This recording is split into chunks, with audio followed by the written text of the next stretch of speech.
me, all right. One man believed that he, and perhaps he alone, deserved the title of mind reader, inasmuch as he could sometimes tell what he was thinking.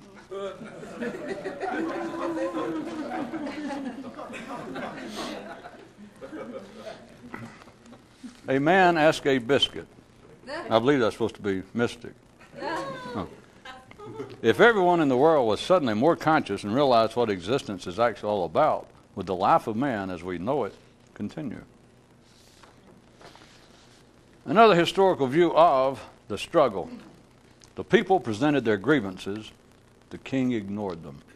The people pressed their concerns. And the king told them that everything would be all right. The people went home and things weren't. And they complained again, and the king ignored them. They complained louder, and the king assured them that everything would be corrected to their liking shortly, very shortly. So they returned home once more, and nothing changed. Now the people grew truly inflamed and threatened the king, in response to which he slew them all while making note that they should have taken his word for it in the first place.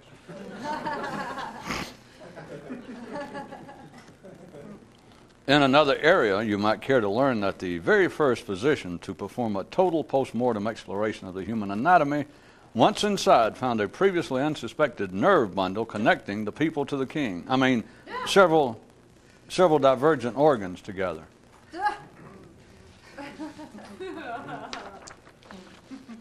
Conversation twixt two guys.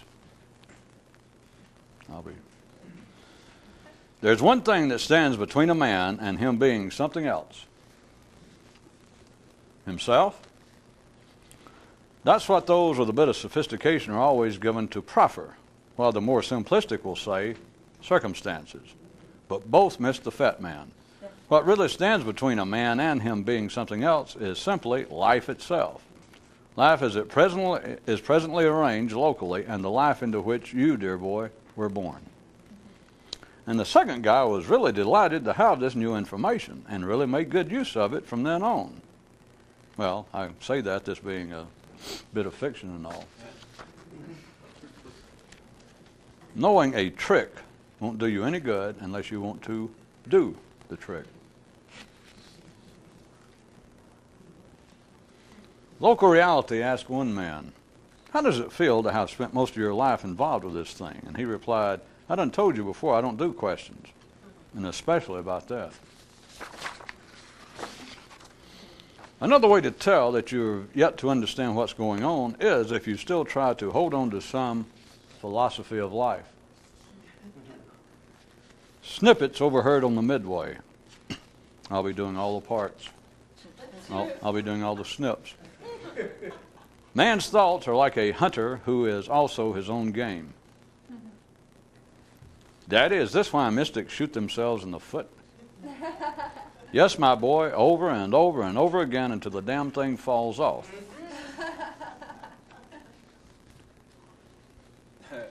Daddy? Yes?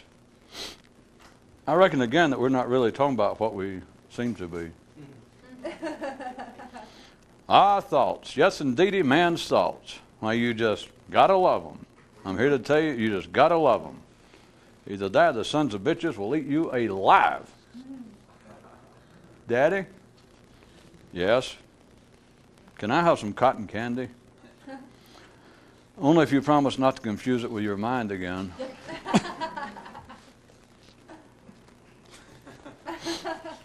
Now I'm back to just playing the one part. In the world of the alert, there is no originality without spontaneity. Once the beginning mystic realizes what the challenge truly is, he no longer needs the various forms of human entertainment normally used to help distract the mind.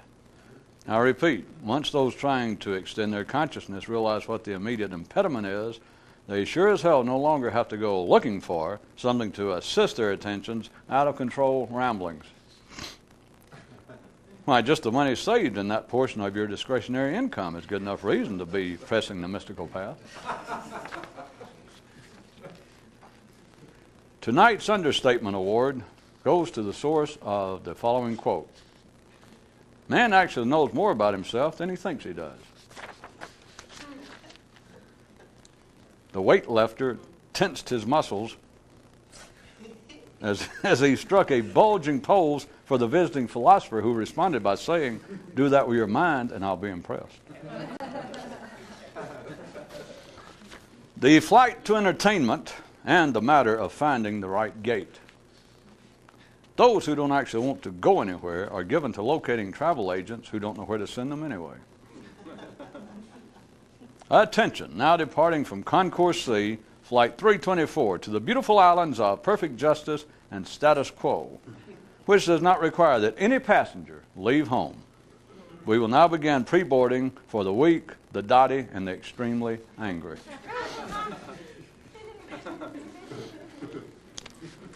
There are two kinds of medication. I believe that's supposed to be meditation. The sitting around in seclusion kind and the walking around in everyday life kind.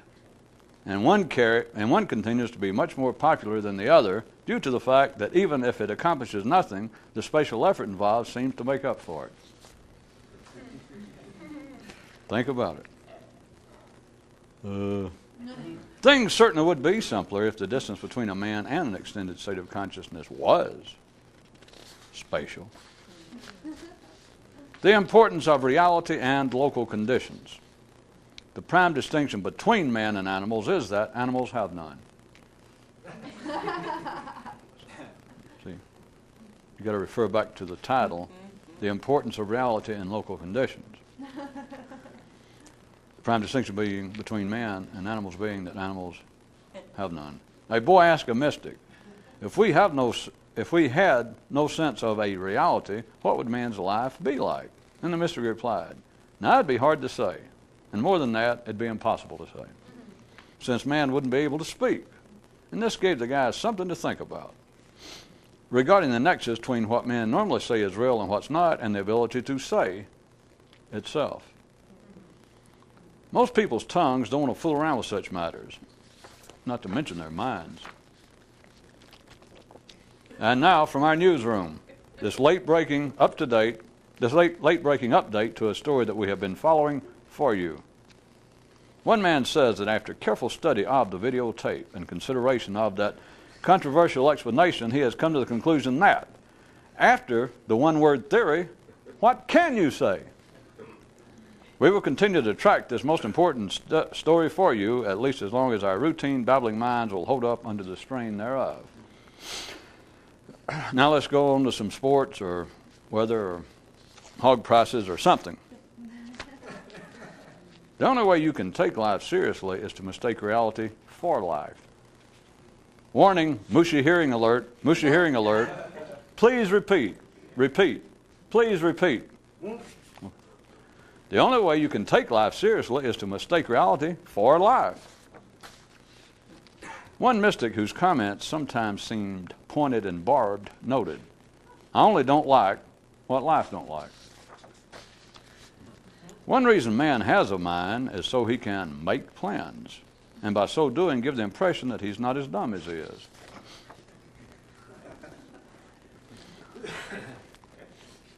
Life has no long-range dislikes. That which it finds unacceptable, it dispenses with in pretty short order, by its standards at least. You could look upon the awakening as your second chance to see life clearly and directly, or your first if you consider that your original sighting occurred simultaneously with the startup of your intellect, so that what you momentarily glimpsed was already filtered and distorted fragments of reality as perceived by the mind, and not life. In regard to that great mystical struggle, one man asked a local representative of life how much it was going to cost, and the rep gave him an estimate. And the man said he wanted the actual cost, not an estimate, and was told, in this kind of matter, there are no such things as cost. Everything's an estimate. Has anybody ever heard the word allegory, metaphor? I have. Those who know must use metaphors when they speak, because if they describe things simply as they are, the ordinary would find it too fantastic to believe.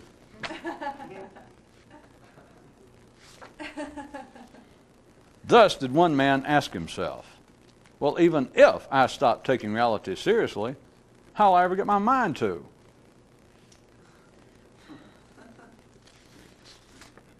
Man's hearing was the original machinery used to decipher codes, and is still the best, I might add. As he lay on his deathbed, a mystic looked up and said, life is alive. And before his followers could ask for more, his eyes closed and he was gone. As they stood there, shocked and dismayed that the words, life is alive, was all he'd left them as his dying message, they suddenly remembered that that was all he'd ever told them when he was alive.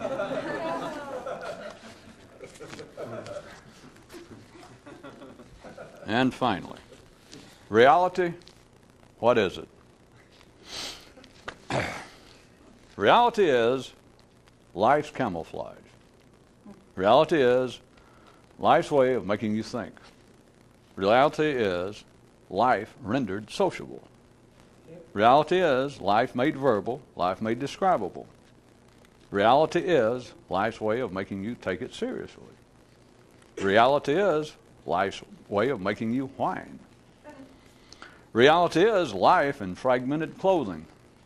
Reality is life's way of protecting itself from too much scrutiny. Reality is life on call. Reality is life's evil twin. And finally, reality is life in drag.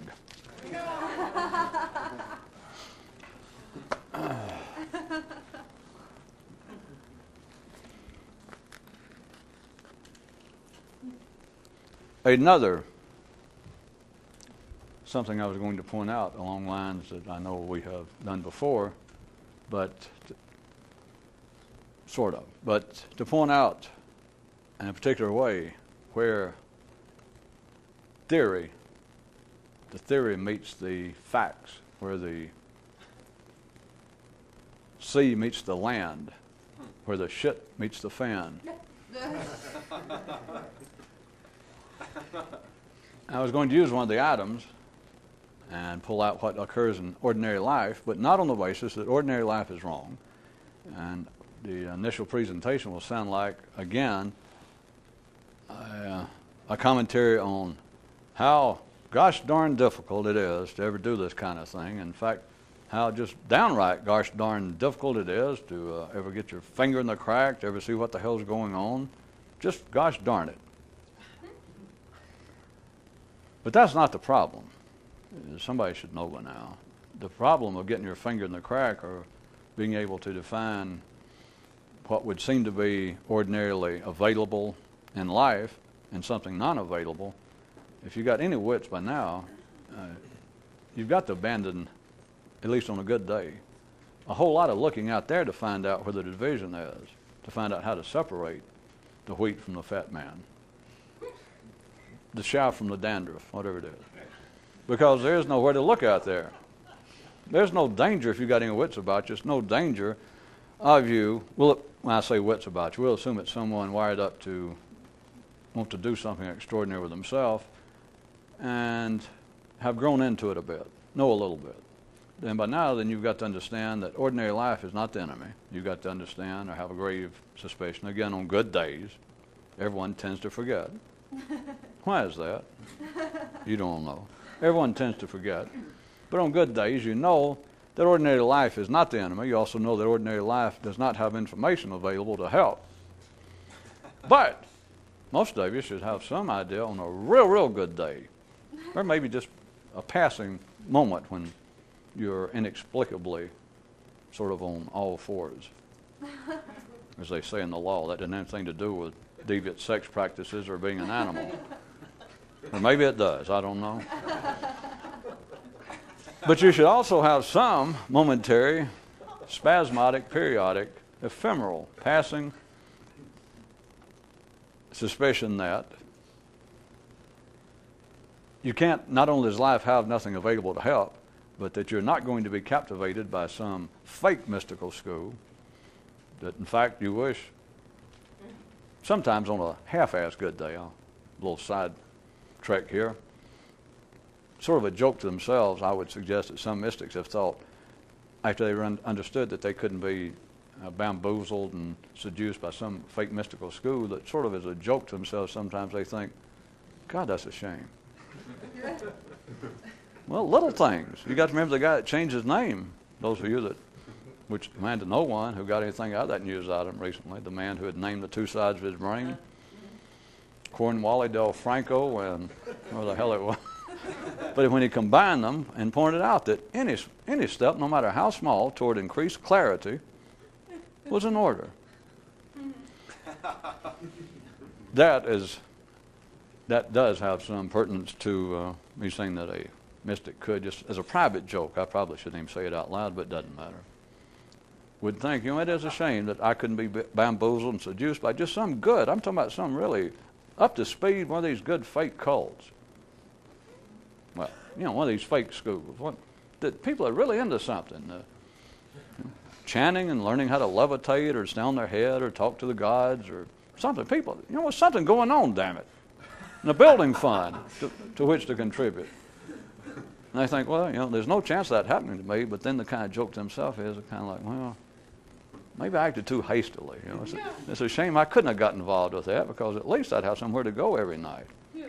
Of course, the deeper joke is then at least, besides my mirror in the bathroom, I'd be around people dumber than I am. I was going to give you an example, and maybe this will turn out to be the supreme kind of example that I've tried to get you to consider things going on in life and things that are so obvious and yet not true, not operationally functional if you can see past reality. Me splitting up again that there is life, which no one but an idiot would describe, and anybody who describes life is describing reality. But that there are two things going on.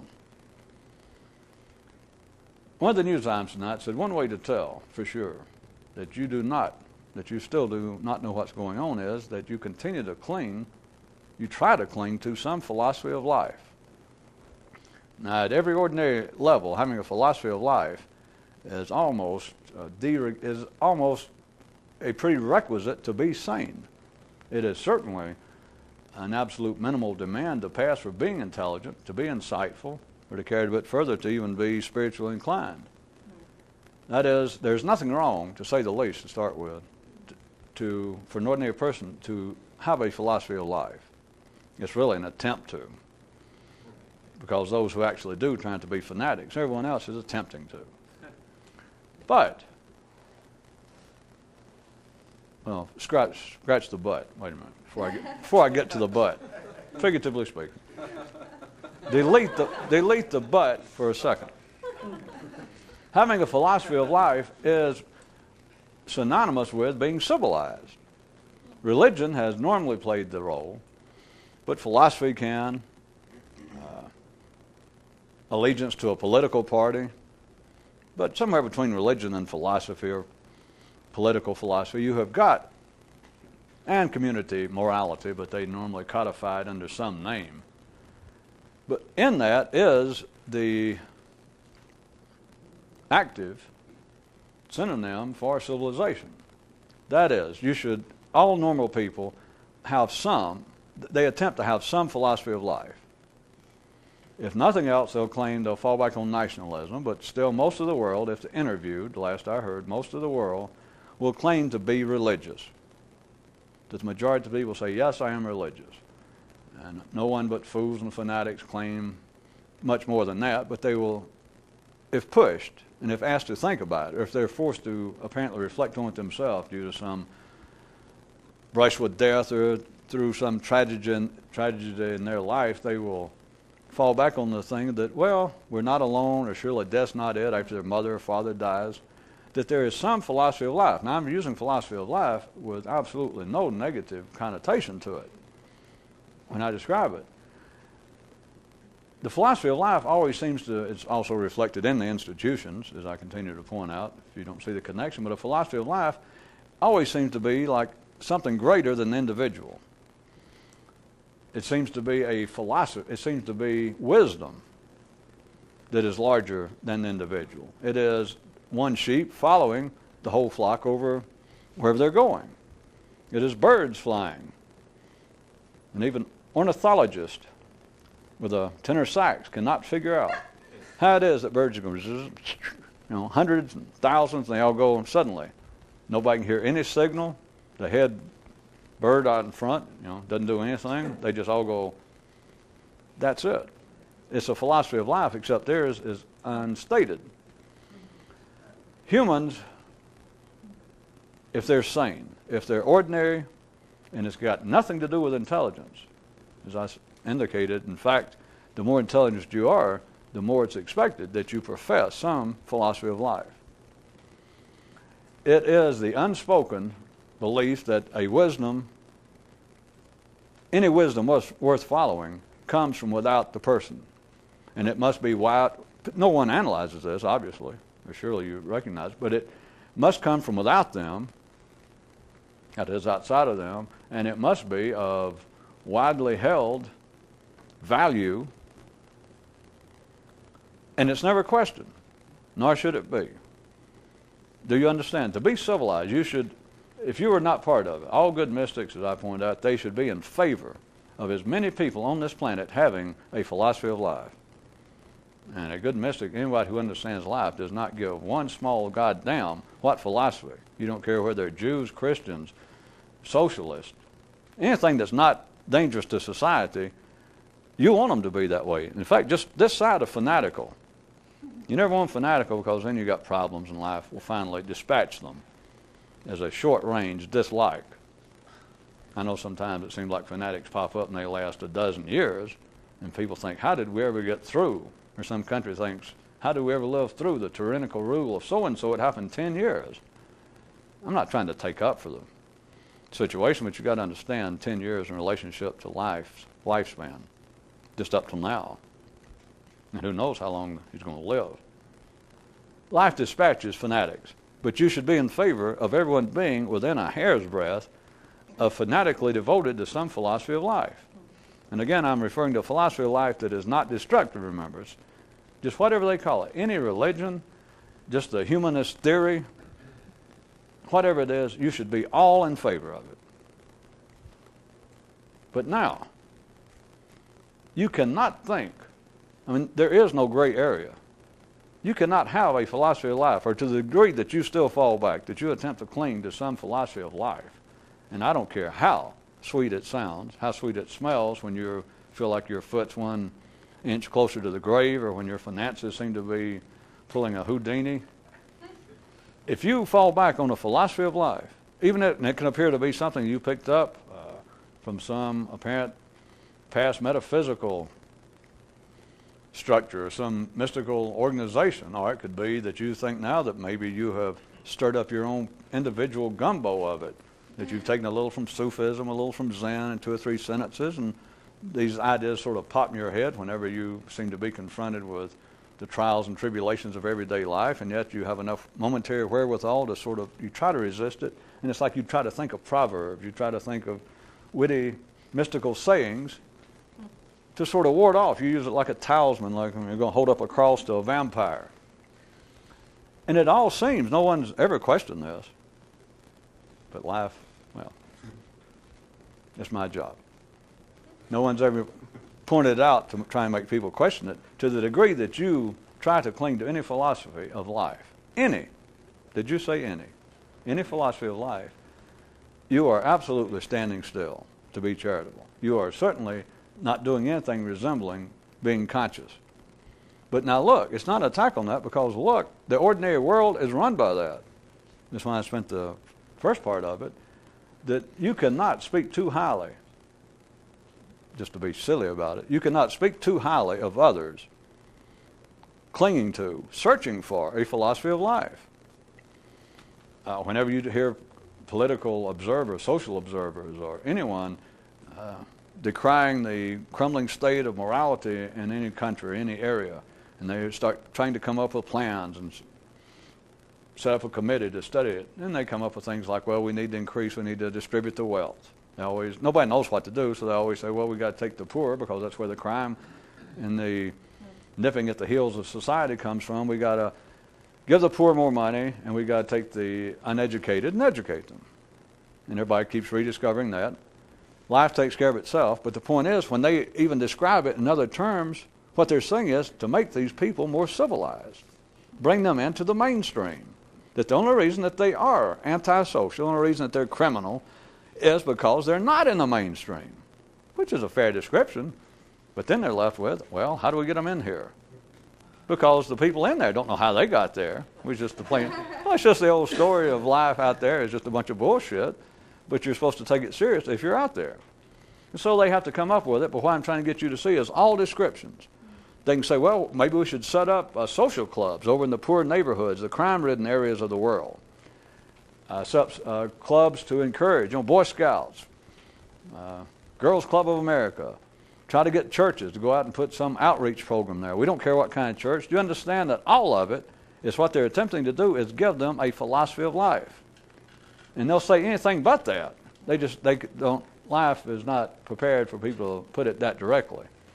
But when they're saying that we have got to do something about the criminal element, and I'm using that in the full sense, that is people who are a danger to society.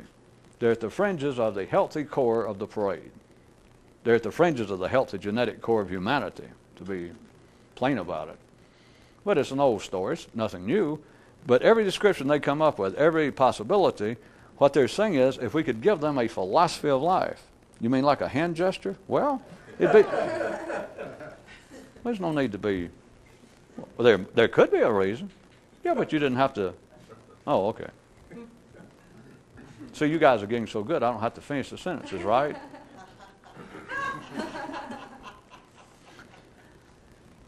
They are attempting to give them a philosophy of life. And whether it be called a Buddhist, a Chinese, an Indian, a Hindu, a Catholic, a Norwegian, whatever it is, a philosophy. What they're attempting to do is to give them something that they will rely on other than their feral, almost non-existent, just minimally functioning intellect. Because that's what it is. That they are living closer to the old survival level than the intellectual level. They're always there.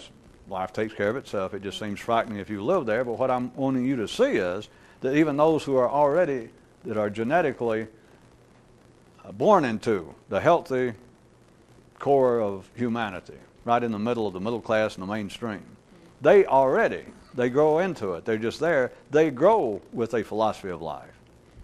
And it doesn't matter what it is. The point being, they grow up civilized. They grow up with a greater dependence on this, generally speaking, than on this. Out in the street, you might say, when it really comes push to shove, the presidents of large corporations, rabbis, priests, ministers, politicians, if it's out in public, the mainstream of society, when push comes to shove, they, as a rule, will have their intellect override their survival instincts within reason. That a priest, even if he can't quit hating somebody in his heart, as a rule, if somebody comes up on the street and says, I hate the church, I hate religion, and just pushes a guy, so what are you going to do about it? Then the priest will generally walk away. You hope he will. That is civilization. That's what it is. That's what that represents. He is acting the archetypical type of civilized man, and less civilized men come up to him, a murga, or somebody just comes up and says, looks at him and says, you're in religion, I hate religion, and pushes him or shoves him. What are you going to do about it? Civilization, as long as it can protect itself, is supposed to walk away. And it doesn't matter if later somebody comes up to the civilization, or the priest, if you want a personal one, and says, how can you do that when somebody insults your whole life and the way they talked about you and religion? How can you do that? What he's got to rely on, as far as he's concerned, and civilization in toto, but what he feels like he is relying on is like, well, the person can say, didn't you want to push him back? Didn't you want to, at least say you shouldn't talk? Didn't you want to return a little of the anger?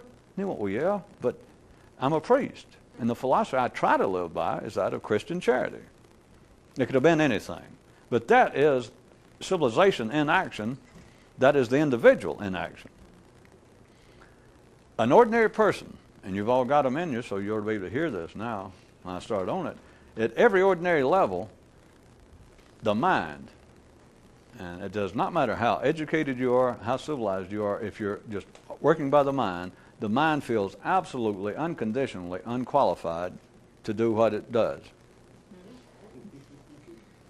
It absolutely does. The obvious I've tried to sort of poke fun at for the last 2 or 3 weeks to build up to this about education and getting degrees. It can sound like a smart-ass comment, but it's reality. That's one reason they must issue degrees. Because you don't know what you're doing. The institution didn't know what they were teaching. Now we're talking about now we've upped the stakes. We're not talking about out there in the level of reality, because out there it doesn't matter. It's cannibalism. It's a merry-go-round. It's reality eating itself, throwing up, and somebody else eats it, and it throws up again. Everybody keeps discovering how we can get by. How you get by is you don't have to do anything. But that is what happens in education in a sense, and that's how people become experts. That's why you want to, not just to pick on the experts. That's why, if you're ordinary, you seek out the services of an expert. Since you know that nobody knows what they're doing, at least you'd like for an expert not to know. And he charges more. It's all a form, if you'd like to I'll make up a new term. It's all a form of, like the rationale of ignorance based upon semi-recognized masochism. That is, since you know that no one knows what they're doing, and you seem to have these mental problems, and you find out a priest will talk to you for free, or maybe you try it once or twice, and you realize he can't help you. Then you find out that psychiatrists get $200 an hour, and you feel like, well, okay, God, I'm going to have to give up the idea of a new car. I'll have to get a second job. But it's important to get help. And when you actually need help, you need expert help. That's on the basis that everyone knows that no one else knows what they're doing. But at least the priest will talk to you for free. No wonder it doesn't work. It's the acknowledgement, the silent recognition of ignorance, camouflaged with a certain degree of masochism. That if it hurts me to pay, even though I know nothing's going to happen, it's like something will happen. There was a news item tonight that I didn't pull out for those of you that I pointed out there were two kinds of meditation. The sitting in seclusion kind and the walking around everyday kind. And that one of them is always and still continues to be much more popular than the other. Even though if it doesn't work, if it doesn't accomplish anything, at least it seems like that the effort involved for you to go do it made up for it. Same thing. That out here comes, get ready now. Don't let it blind you. Out there in the ordinary world. I was afraid the gesture might frighten some of you. But out there in just the ordinary run of city level consciousness, the world of reality, life looks out after it totally. Just like any good shepherd would its sheep. But everyone knows at a genetic silent level that no one knows what's going on. And thus it grows up the idea of experts, the idea of education, and at a somewhat wider range, even the idea that education per se, just education itself, will increase one's civility, will increase the use to which one might be to society in general. All attempts to reform man, all attempts to exercise any remediality on people is all based upon trying to instill in them some philosophy of life. Outside the area of the clerical would be the government, trying to instill in people and children and aspects of society that they say are outside the mainstream. Criminals, dope dealers, people that just won't play right, just people who are always a danger. If nothing else, if we can't get them enticed to being true to their family and having some kind of community morals, or if they won't be religious, it's kind of the last step, is like if we can make them have some sense of patriotism. If we can make them feel as though it's their benefit to be part of the main herd, which it is, of course, from the main herd's view. Well, life makes everyone look after the herd. And so then the herd is protecting itself. then the more civil you are. It's another proof I point out, the more you will turn to those who are a threat, who are a danger, who are outside actual help, but you can't admit it. One proof of the degree to which you are civilized is that you look at the retro, those who are retro, and you cannot say, well, these people are retro. You cannot do that. Life makes men continue to say, well, we've got to bring everyone in the mainstream, we've got to help everyone, we've got to pull them up. But you got to remember, well, you don't got to remember. What was I saying? The heart, the middle class are going to look after themselves. Life makes sure of that.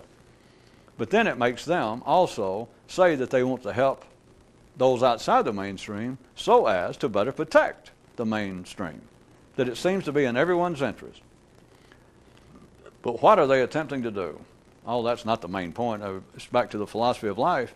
That the banner under which all civilization, all decency, all technical progress, everything out in the, are you ready?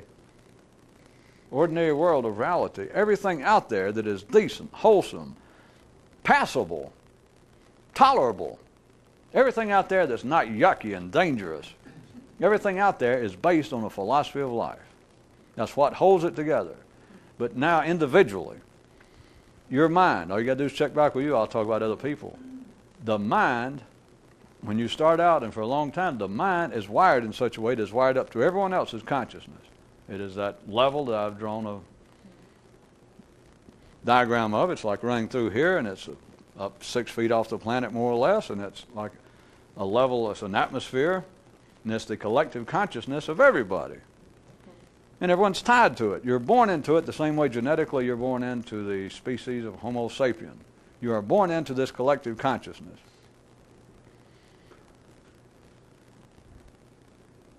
The mind at that level is incapable. It's just one of these obvious things. You either see it or you don't. And if you don't, it's obvious. That's proof then of you're right back where you were, right where you started, that you see that the mind is incapable physically, technically, literally, is incapable of what men call thinking. You don't think. Humanity thinks. And part of the way that you get by, part of the illusion that people can think is whatever humanity is thinking. Which, you got to remember, everything that ever been thought, humanity has already thought it.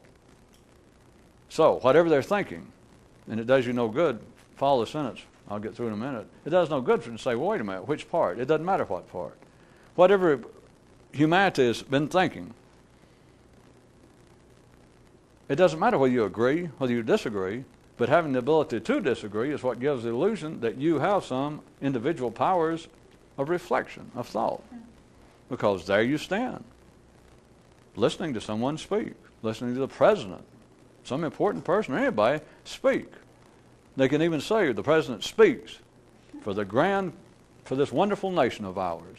And he says something about none of us are going to stand idly by. No decent American is going to stand idly by and watch people less fortunate than him, especially children and women, go without. No good American's going to. And you could say, well, that may be true in the charitable sense, but I'm not going to listen to some damn Democrat say that.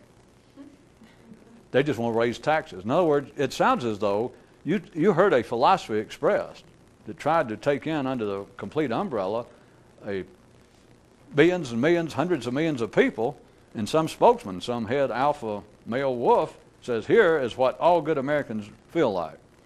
And let's say that almost all of them that heard him go, yes, that's true. But you could go, well, wait a minute. I'm not sure I agree with that. And right there is the illusion, the sensation. I don't mean illusion as though it doesn't exist, but it is the absolute sensation that you are capable of some original thought, individual thought, because of the fact that you can naysay what you heard. You can disagree with it. Most people can never get past that, even talking about it, because they can hear that. That's obvious. They go, well, yeah, I can disagree with stuff. And then they won't go, but a whole bunch of it you should. And you try to say, if I was talking to somebody, put all this in you, of you talking to your mind, and you go, wait a minute, I didn't say anything about that. And that just makes the mind almost want to shut down. Because you told the mind, just disagreeing with what you hear is not any evidence. None. It's just foolish to call that any kind of evidence that you're capable of individual thought.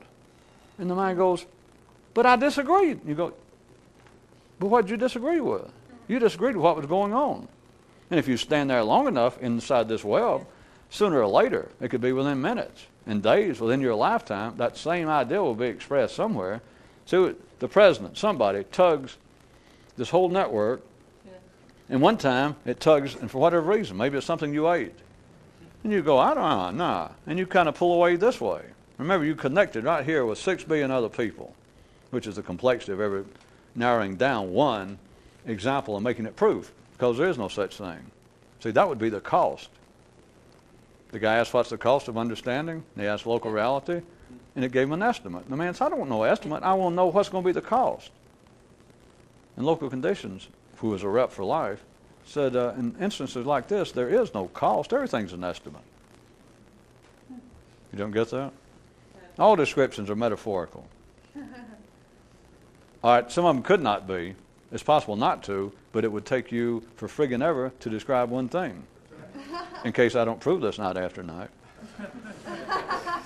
Because at any given moment, whatever you think is I'll say result, which is not, because you're not the end product. But whatever you think right this second, if you're ordinary, is tied to 6 billion other tugs.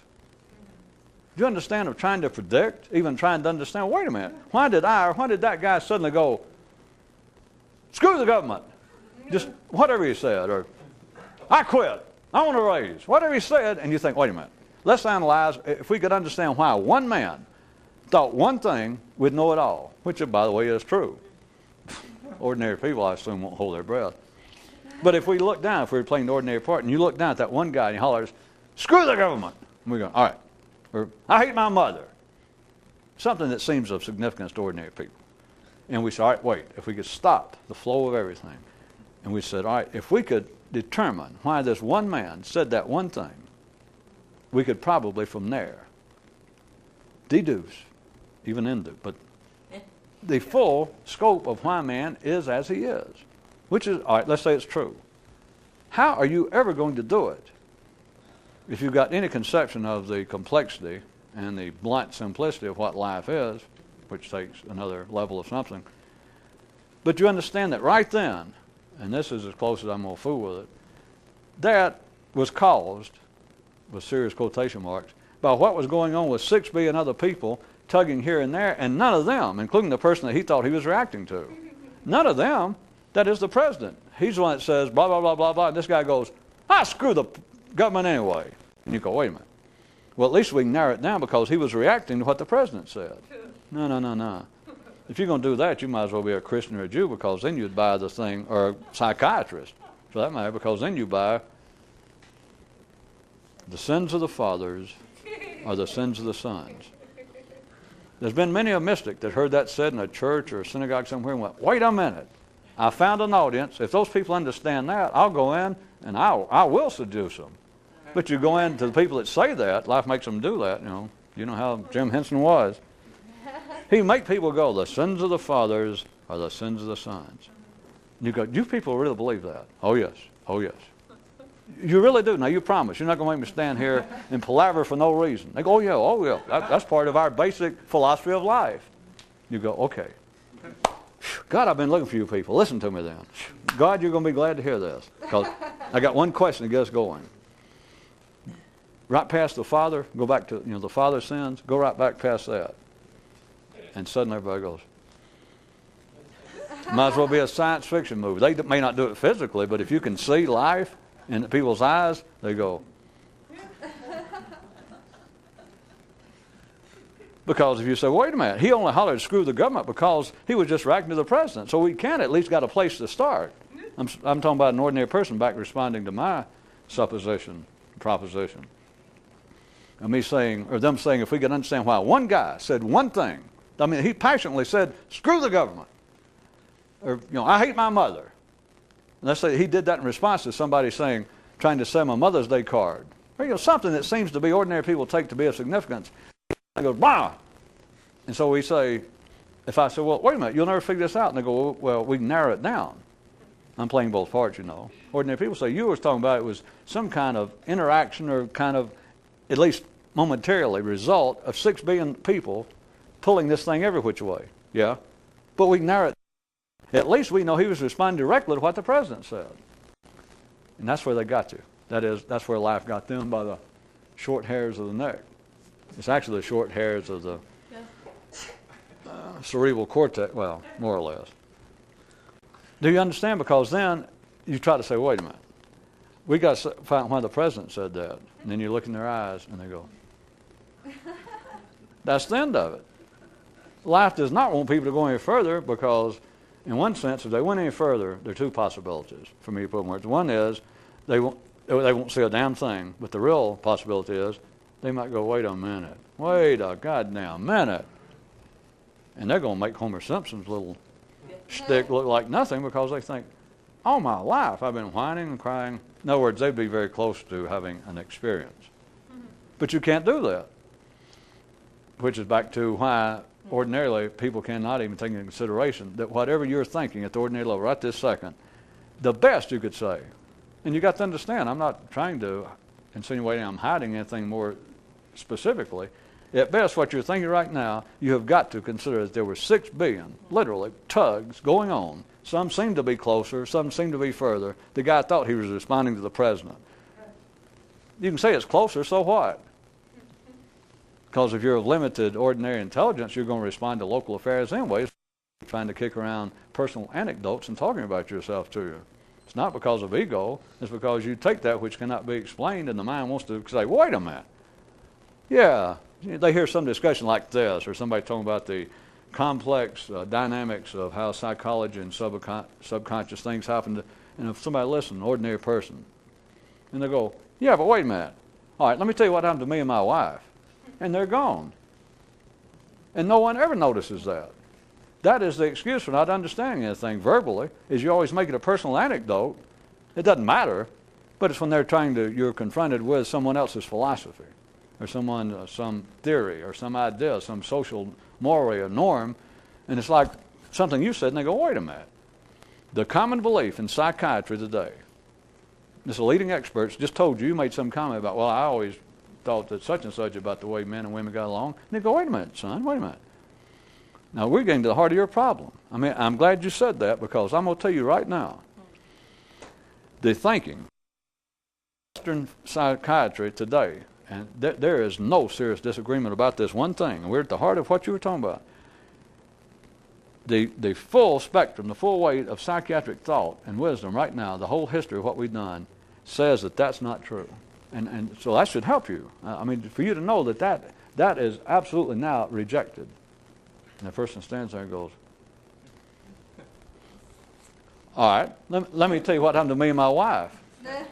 And people, you're used to it, but if we were trying to play that kind of, I said like another level of irony, if we really had a super duper hero of irony, it's not to make fun of life, it's simply to point out that which life makes men say as their aims, the real irony or the funny or the sarcasm at another level is to look at what life makes them stand there seriously, all dressed up, suits and ties and degrees, and say, well, this is where we're headed.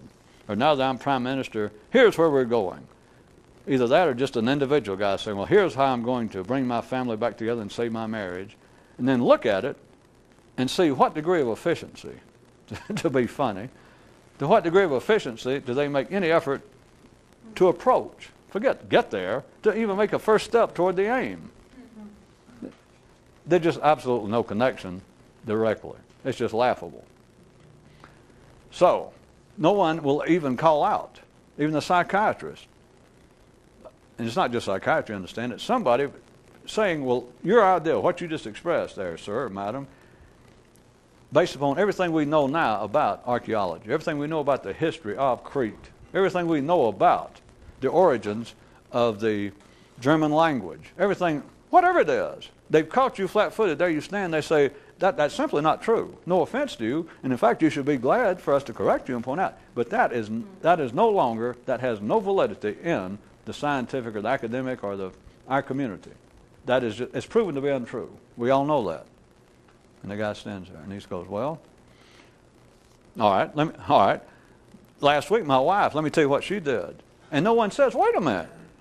What the hell is a personal anecdote got to do with what I told you? And nobody does. They're not supposed to, but it just goes on. It's like, well, there's a small chink. There's somebody listening to it could go, well, he's right.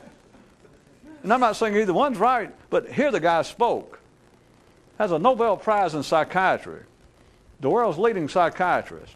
With no rancor, he's just trying to, apparently, I'm just taking an outside view, an ordinary view, he's apparently trying to help this guy who's whining about his marriage falling apart in his life and all. And there's a thing there, maybe after a lecture or something, the psychiatrist, the guy makes a comment, and the psychiatrist says, well, look, I've heard that story, we studied that, that's a classic attitude.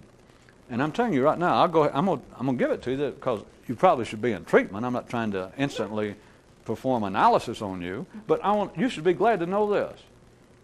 Just let me tell you. And we're talking about the leading, it might as well be the mouthpiece for psychiatry. Or it could be the mouthpiece for history, education, civilization.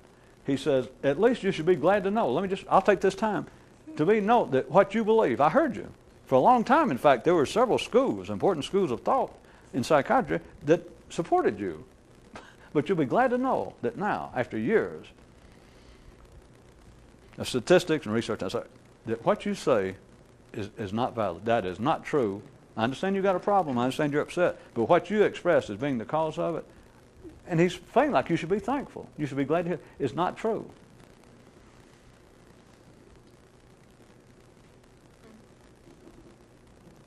The guy said, all right, let me tell you what my first wife did to me. I don't have time to make the point any further. That was still what we were talking about. Life is arranged in such a way that if all you're doing, what I've been calling the mind as opposed to something else, like a non-committal kind of consciousness or consciousness sans comment, the enlightened experience, the awakening of consciousness, etc., as opposed to just the operations of your mind. And it doesn't matter what the operations of your mind are, it's got nothing to do with it. You can talk about education, you can talk about past experience. You were born, you sprouted up like a stalk of corn, you got to the point of being conscious like everyone else, as they call it, and there you were plugged into the great network. It's one of the things you just have to see that's just as plain as hell. You don't have to go to school. How you like the guy that said that he might be the only person in the world worthy of the title mind reader, because damn it, sometimes he could almost tell what he was thinking. There's a man with a life well spent. You do not think at that level. That is, there is nothing possible. There is nothing resembling any individuality. There is no individual thought. And yet, look what I was trying to describe to you about how things merge in such a way of theory and practice and theory and facts. The very thing that holds life together, that brought you to the point you are now, wherever you are, that brought you there, is an absolute canard. It is a farce. It is, if a man had an opponent, that's yours, is a philosophy of life. The very thing that is decent, because all philosophies of life, remember, I'm saying are decent. We're not talking about something that was dangerous, like some fascist philosophy of life that we should kill everybody with a different color hair than us. I'm talking about a philosophy of life that is supportive, that appears to be positive, whether you're part of it or not. It is civil supporting. It is a support of civility and civilization. The very thing that brought you to this point, that makes life tolerable, and that anyone hearing this is living in relative safety and is fed and etc., that is the very thing that you cannot do. Which is a crude way of putting it. But any philosophy of life, and it can be a mystical philosophy of life, you are still tied back to the network. If that sounds complex enough, I've tried to give you the simple version before, that one guy asked, well, what do you do with the mind? Or how about ordinary thought? I mean, they're going on. What can I do? Or how can they be used? The simplest way to consider it, I guess I should have smiled, is to consider it this way, literally, once you see it. It won't necessarily stop it, obviously, forever. But is that anything that your mind thinks is wrong, is useless, has nothing to do with ever escaping from it. Or any words you want, has nothing to do with becoming more conscious. Nothing. Ergo, all my jokes over the last year or so about guys talking to their mind, insulting their mind, and I'm not talking to you, and shut up, and all that stuff. I wasn't trying to drive you crazy, which, of course, would be a short putt in some cases. It's that there's nothing going on in a man's mind that's of any help. Did you kind of raise your voice and almost squeal when you said, any help? Yes. I thought maybe a little dramatics might help. But you sit there and your mind will say, well, that's not true. Think of all the great books you read about how to overcome your mind and become more conscious. And you in your mind go, yeah, how about that? And I have to go, oh, touchy. Or for those of you in Louisiana, touche.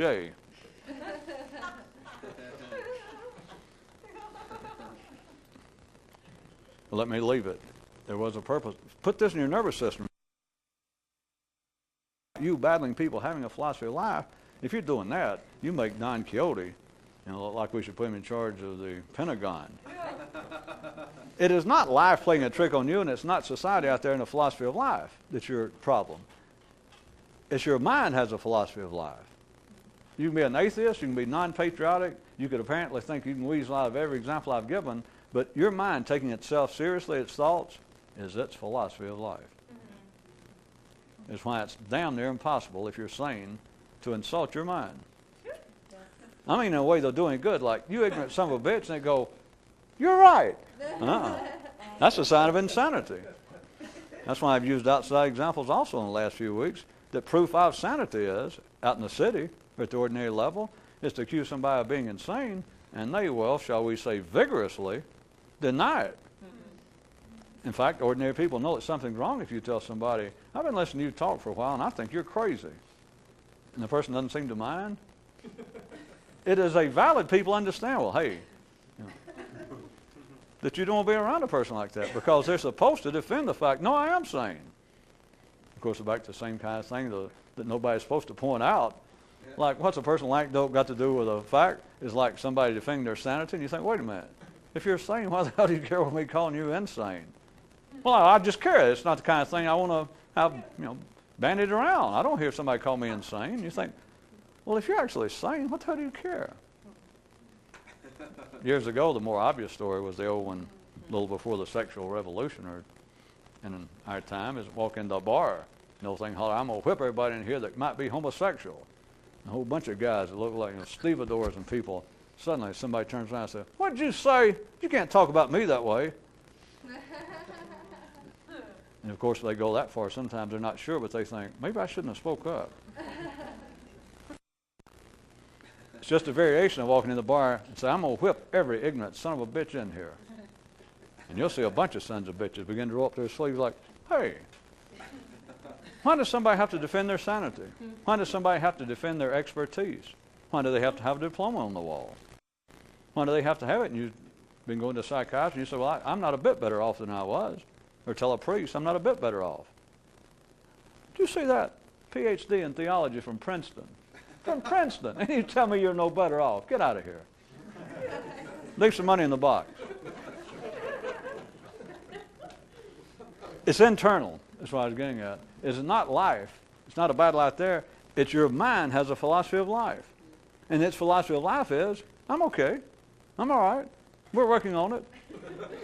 That is absolutely anathema. And that's not even strong enough. It's not even in the same universe as being conscious. It's not actually in the same universe as actually thinking, which is such a fine point that, it would probably even confuse Mr. Popeil. I'm not sure that. That's why I hate to talk about actually changing thinking, because then the mind goes, now we're getting somewhere. So you just have to sort of make this big, discrete jump, like, well, the mind and thought's one thing, and this is something else. Because if you give it any leeway, the mind will go, see, I told you. And then your mind will say, as a matter of fact, let me tell you what happened between me and my wife. We were talking about that.